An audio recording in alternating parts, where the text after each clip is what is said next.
In the quiet towns of Summit County, Ohio, life often moves at a slower, gentler pace.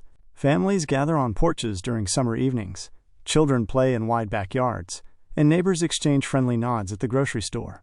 But beneath the quiet of suburban Ohio, a case would emerge so shocking, so brutal, that it would forever alter the way this community thought about child safety. The mayor of Summit County later called it, quote, "the worst case of child torture this community has ever seen." Something so grotesque and heart-wrenching, even seasoned investigators broke down in tears. This is the story of Taylor Skiba, a little girl with a bright smile, a love of princesses, and a heart full of kindness. At just 4 years old, she suffered a fate no child should ever face. A word of caution: this case is among the most disturbing on record. It contains graphic details of abuse that may be difficult to hear. Even the medical staff who tried to save Taylor struggled to comprehend the cruelty inflicted upon her. Yet her story must be told. Because Taylor cannot speak for herself. Because if her story wakes just one person to act when a child is in danger, her suffering may not have been in vain. Friends, while you're watching this story, please take a moment to subscribe to the channel so you don't miss more true crime stories like this. And let me know in the comments what time of day you're watching this video. Your answers help me understand when it's best to release more stories. Taylor Skiba was born on July 12, 2006, in Columbus, Ohio, to Hannah Reese and Jacob Skiba. She entered the world a healthy baby girl, with deep brown eyes and dark hair that quickly became her defining features. Her grandparents, Greg and Susan Skiba, remember those first years as magical. They affectionately called her Tay. To them, she was a ray of sunshine, playful, curious, and full of laughter. Taylor loved simple joys, chasing butterflies in her grandmother's garden, arranging beads into colorful necklaces, and wrapping her stuffed animals in blankets before bed so they too would feel safe and warm. She cared for her toys as if they were real, Susan would later recall through tears. That's how big her heart was. Her grandfather Greg remembered her giggling in the yard, tugging at his sleeve, begging him to push her higher on the swing. "She had a heart of gold," he said softly. "She loved so much, and all she wanted in return was love." But Taylor's home life was complicated. Her parents' relationship was troubled from the beginning. Hannah and Jacob had met at a restaurant in Columbus. Their romance was whirlwind, passionate, but volatile.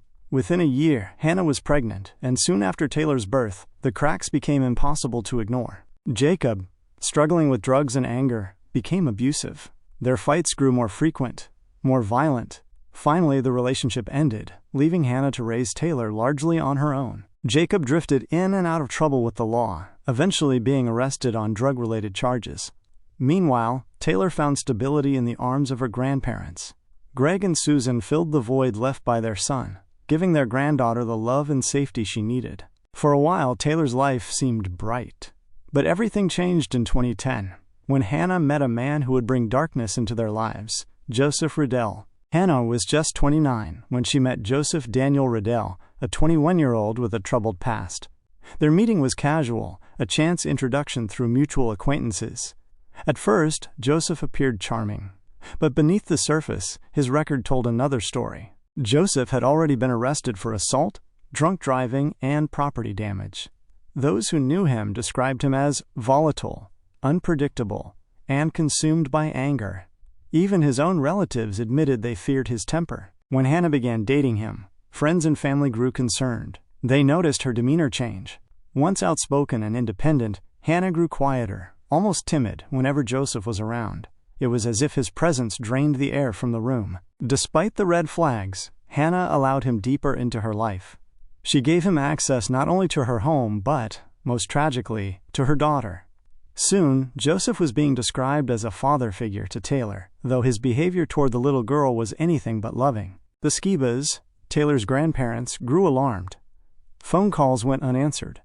Visits stopped. Hannah had begun to distance herself from the very people who had helped her the most. "We felt her slipping away from us," Susan remembered, "and we feared Taylor was slipping away too." That fear would prove devastatingly true. Joseph did not live in a house. Instead, he stayed in a converted shed behind his grandparents' property in Summit County. The shed was a small, tin-roofed structure, roughly 20 feet by 20 feet. It had electricity but no running water, no bathroom, and no kitchen. Inside, there was only a mattress on the floor. No toys, no comforts, no safe space for a child. Yet Hannah moved in with Joseph, And, tragically, she brought Taylor with her. Neighbors occasionally saw Taylor playing outside.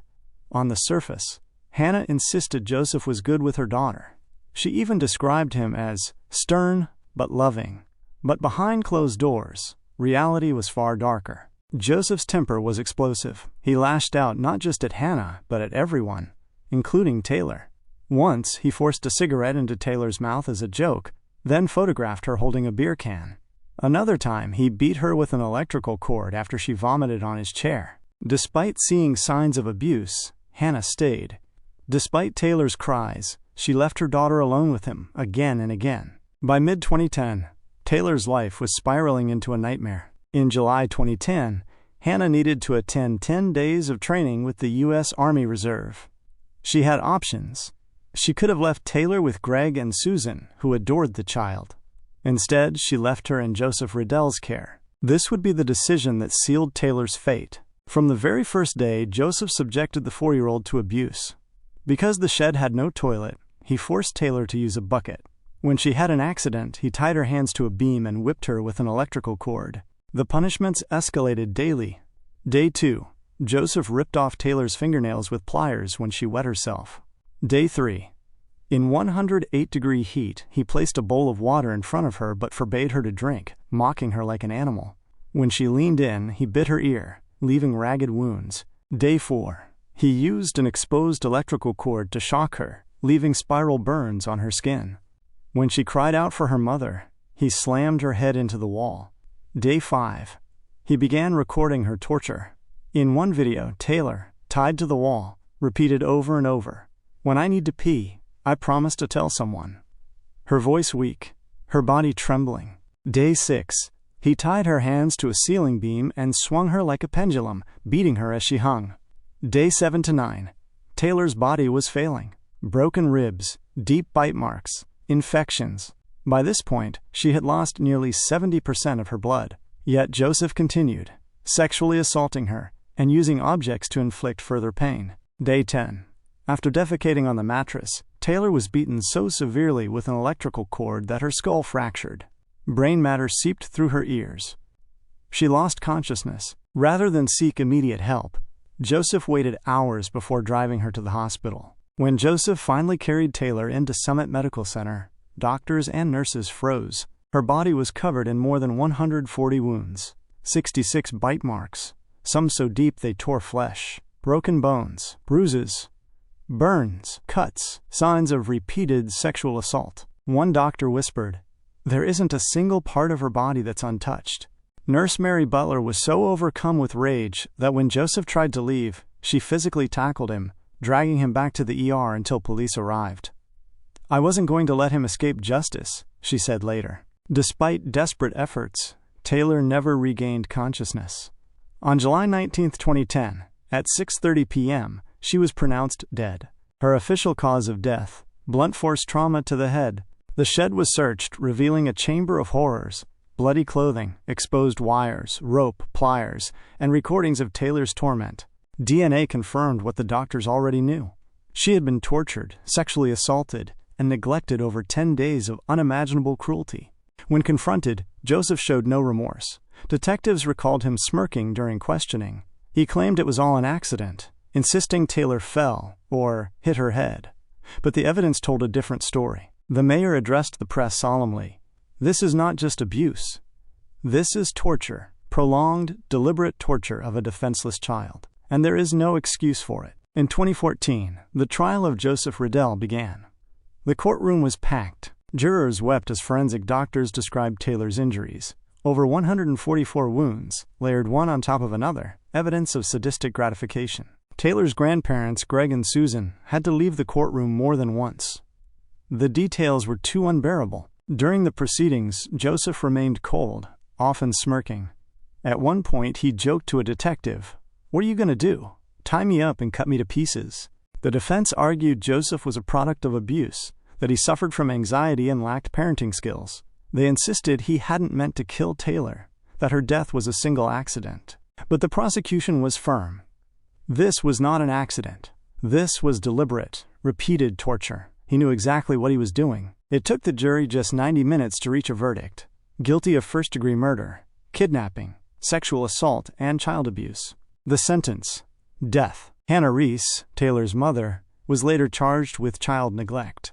She served prison time for abandoning her daughter to a man she knew was dangerous. The community of Summit County was left shaken. How had a little girl been left in the care of a known abuser? How had neighbors, grandparents, and even relatives failed to intervene? At Taylor's funeral, her grandparents left a message on her memorial. She called every morning a sunny day. She loved oatmeal before playing outside. She was our light, and we will never forget her. If Taylor had lived, she would now be a teenager, laughing with friends, dreaming of her future. Instead, she is remembered as a victim of one of Ohio's darkest crimes. Taylor's story is a tragedy, but it is also a warning. Children cannot protect themselves. They depend on adults to act, to step in, to notice the signs. Too often, silence costs lives. If you ever suspect a child is being abused, do not wait. Do not stay silent.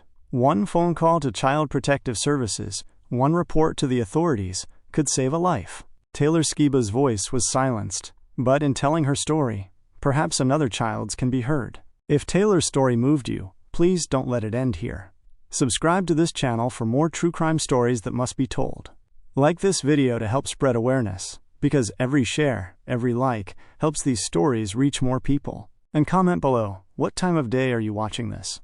I'd love to know when to share more stories with you. Most importantly, by engaging, you help keep Taylor's memory alive, and together, we shine a light on cases that should never be forgotten.